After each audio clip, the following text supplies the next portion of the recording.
Okey, baiklah. Bismillahirrahmanirrahim. Assalamualaikum warahmatullahi wabarakatuh dan selamat sejahtera. Okey, kita sambung lagi sesi PDPR kita setelah seminggu kita berehat. Okey, tapi untuk peringatan kamu sebenarnya kalau ikutkan topik yang sebelum cuti tu adalah topik yang terakhir dalam silibus ataupun dalam buku teks. Jadi baki masa yang ada ni cikgu akan buat ulang kaji antara beberapa topik yang boleh dikatakan kritikal lah. Dan juga cikgu akan selit juga sikit nanti akan datang. Kita akan buat sama-sama soalan penyelesaian masalah, soalan yang kebat. Okey, jadi tapi untuk kali ni cikgu tengok dulu yang asas dulu yang cikgu rasa ramai mungkin dah lupa ataupun masih lagi keliru nak macam mana nak buat. Okey, untuk hari ni kita akan tengok kepada cara kita nak tukar pecahan kepada perpuluhan.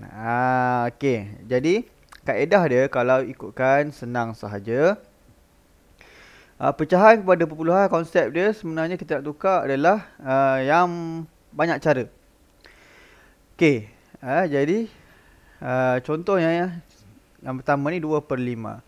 Okey, jadi kita tahu kalau dalam pecahan nak senang, kita boleh tukarkan dia jadi bawah dia sama ada per 10, per 100, per 1000 dan sebagainya.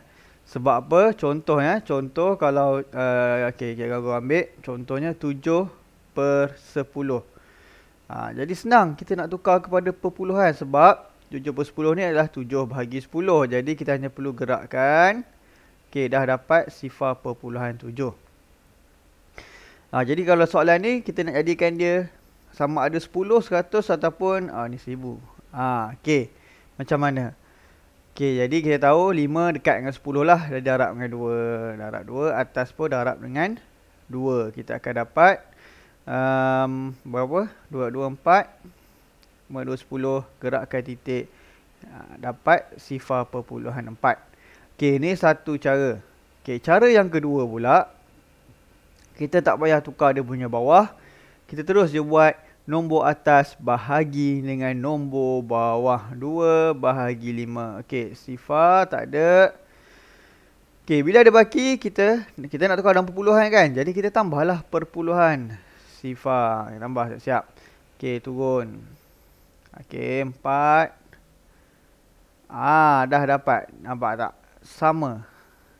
Dua cara yang berbeza menghasilkan jawapan yang sama terpulang kepada kamu untuk selesaikan mengikut cara yang mana. Okey, tengok pada contoh yang kedua pula. Kalau ini dalam bentuk pecahan tak wajar, pecahan wajar. Okey, senang, tak ada masalah.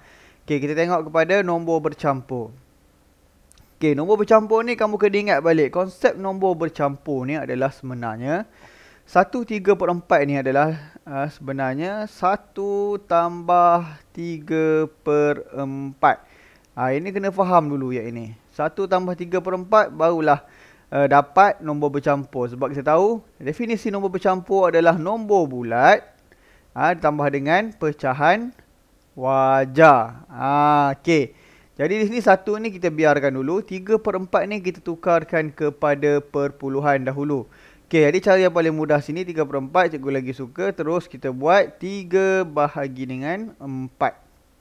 Okey, dah sifar 4 ada 3. Sifar 3 ada baki. Letakkan titik puluhan dan tambahkan dengan sifar. Turun. Okey. Masih lagi ada baki. Tambah lagi sifar. 5. Okey, dah dapat. Okey, kita dah dapat 3/4 ni adalah sifar perpuluhan 75. Jadi kita masukkan, kita jadi sifar 1 tambah sifar perpuluhan 75. Jadi kamu akan dapat hasil jawapannya adalah 1/75. Okey, ingat yang penting di sini. Konsep ni kena tahu dulu, kena pegang kuat. Okey. Okey. Jadi kita akan tengok yang seterusnya. Tadi pecahan kepada perpuluhan. Sekarang kita tukar pula perpuluhan kepada pecahan. Okey, perpuluhan kepada pecahan ni sangat mudah lah. Apa yang kita boleh buat. Okey, kita tengok. Cara cikgu tengok senang saja. Sifar perpuluhan 15. Ambil saja nilai selepas titik ni 15. Lepas tu apa kita buat? Kita perkan dia. Per dengan berapa? Tengok selepas titik ada berapa nombor. 1, 2. 2 nombor bermaksud 2 sifar. Jadi 2 sifar bermaksud 100. Okey. Tetapi andai kata kalau soalan tu minta bagi dalam bentuk pecahan yang termudah, kamu kena permudahkan lah. Okey, kalau sini kita permudahkan gunakan sifir 5 lah. Okey, dapat 3 per 20. Okey, barulah dikira sebagai jawapan akhir. Okey, selesai. Senang saja. Tengok nombor sebuah titik salin 15 ya. Kalau kita baca dalam perpuluhan 15 lah.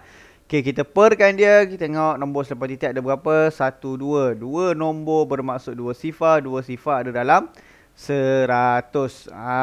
Sebab kalau perpuluhan dengan pecahan ni dia sama ada, akan bahagi dengan per 10, per 100, per 1000 dan seterusnya.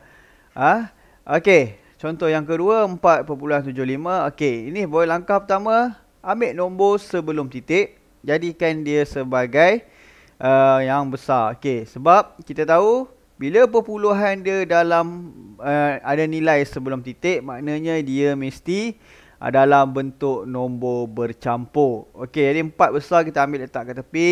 Okey, yang selebihnya kita buat sama macam contoh pertama tadi. Ambil nombor selepas titik 7 kali 5. 7, 5 per nombor seperti ada 1, 2, 2 bermaksud 2 sifar 100. Okey, di sini pun sama, kena permudahkan. Okey, di sini bagi 25. Okey, kita akan dapat 4. 3 per 4. Okey, siap. Itu sahaja yang kena tahu. Okey, tapi sekurang-kurangnya kamu dapat sampai ke sini dulu pun bolehlah. Tapi yang terbaiknya dapat permudahkan. Tapi sekurangnya tahu dulu cara nak tukar kepada perpuluhan kepada pecahan. Penting itu dahulu. Okey. Boleh.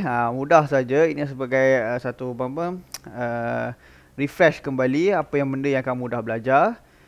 Jadi sampai saja penerangan cikgu. Buat latihan. Hafaz sifir. Dan biasakan dengan penukaran-penukaran ni lah. Sebab nanti kita akan masuk kepada penukaran unit yang sangat-sangat memerlukan kemahiran ni lah. Perpuluhan pada pecahan dan seterusnya. Okey. Jadi kita akan jumpa kepada sesi PDPR yang seterusnya. Assalamualaikum warahmatullahi wabarakatuh dan selamat sejahtera.